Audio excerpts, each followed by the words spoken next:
Welcome to the Genius Factory. Enjoy the video. You start by confirming prerequisites. This saves time later.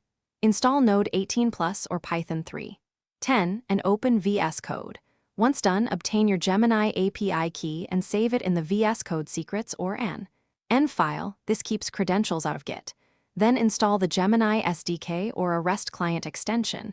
That gives you request tooling inside the editor. Now create a small project folder, initialize npm or pip, and add a minimal config file so you can run the first call. You next wire authentication into your code so calls succeed. Make a request file that sets authorization. BaraKey chooses a Gemini model and provides input or prompt.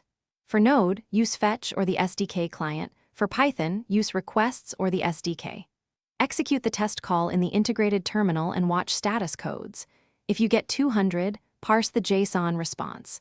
If you see 4xx or 5xx, check key scope, model name, and request shape, then retry with a smaller payload. You finish by integrating the call into your app logic and adding resilience. Once integrated, implement streaming or batch processing for big inputs and obey rate limits.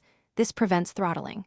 Make retry logic with exponential backoff and capture structured error logs so you can trace failures.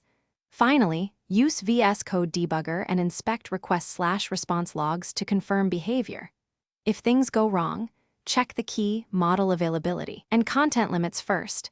Then replicate the failing request locally to pinpoint the. Thanks for watching. If you found this helpful, don't forget to like and subscribe.